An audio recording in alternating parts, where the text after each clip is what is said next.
Hi hello ನಮಸ್ತೆ, ನಾನು ನಿಮ್ಮ ಜಮೀಲ್ ಸಾಗರ್. ಸುದ್ದಿ ಮನೆ ಡಿಜಿಟಲ್ ಮೀಡಿಯಾಕ್ಕೆ ಸ್ವಾಗತ. ಚುನಾವಣೆಯ ಸಮಯದಲ್ಲಿ ಒಂದು ಪಕ್ಷದಿಂದ ಮತ್ತೊಂದು ಪಕ್ಷಕ್ಕೆ ಹಾರುತ್ತಾರೆ.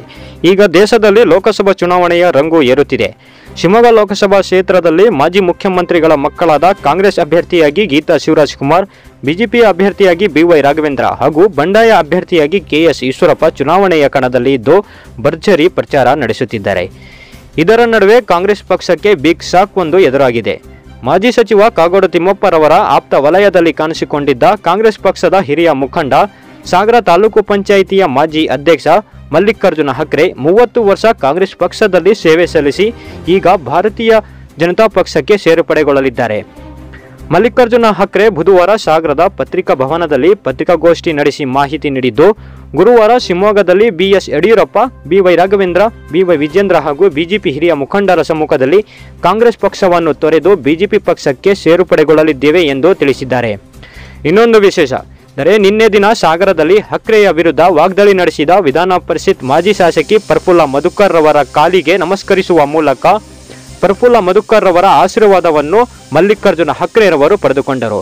ಗೋಷ್ಠಿಯಲ್ಲಿ ಮಲ್ಲಿಕಾರ್ಜುನ ಹಕ್ರೆ ಮಾತನಾಡಿದ್ದು ಹೀಗೆ: ನಾಳೆ ನಾನು ಏನು ಶಿವಮೊಗ್ಗದಲ್ಲಿ ಬಿಜೆಪಿ ಪಕ್ಷದ ಸೇರ್ಪಡೆ ಆಗ್ತಾ ಇದ್ದಾರೆ. ನಾವೆಲ್ಲ ಮಾಧ್ಯಮದವರು ನಮ್ಮೆಲ್ಲ ಹೋರಾಟಕ್ಕೆ ಕಳೆದ 30 ವರ್ಷಗಳು ಸಹಿತ ಎಲ್ಲ ರೀತಿಯ ಸಹಕಾರವನ್ನು ಕೊಟ್ಟಿದ್ದೀರಿ, ಬೆಂಬಲಿಸಿದಿರಿ. ತಾಲೂಕ್ ಪಂಚಾಯತಿ ಅಧ್ಯಕ್ಷರಾಗಿ 6 ವರ್ಷ 2 ಅವಧಿ ಕೆಲಸ ಮಾಡೋದಾಗ್ಲೂ ಸಹಿತ ನಾವೆಲ್ಲರೂ ಬೆಂಬಲವಾಗಿದ್ವಿ.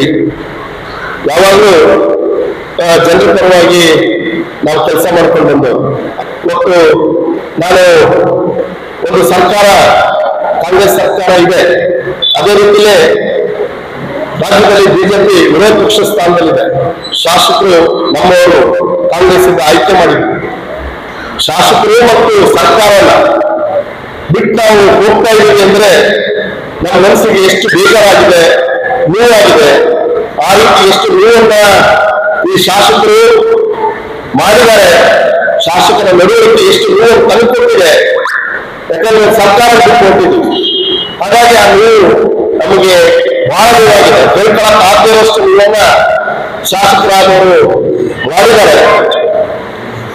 ಅದನ್ನ ಖಂಡಿಸಿ ನಾನು ನಾಳೆ ಬಿಜೆಪಿನ ಸೇರ್ತಾ ಇದ್ದೀನಿ. ನಿಮ್ಮೆಲ್ಲ ಸಹಕಾರ ಇರಲಿ, ತಾಲೂಕಿನ ಜನರ ಬೆಂಬಲ ಇರಲಿ, ನಮ್ಮ ಕಾಂಗ್ರೆಸ್ ಪಕ್ಷದ ಕಾರ್ಯಕರ್ತರ ಬೆಂಬಲ ಸಿಗಂತಾಗಲಿ ಅನ್ನೋ ಮಾತನ್ನ ಈ ಸಲ ವಿನಂತಿ ಮಾಡ್ತಾ, ಸಾವಿರಾರು ಪ್ರಶ್ನೆ ಇದ್ರೆ ಕೇಳಬಹುದು ಅಂತಕ್ಕಂಥ ಮಾತನ್ನ ಕೇಳಿ.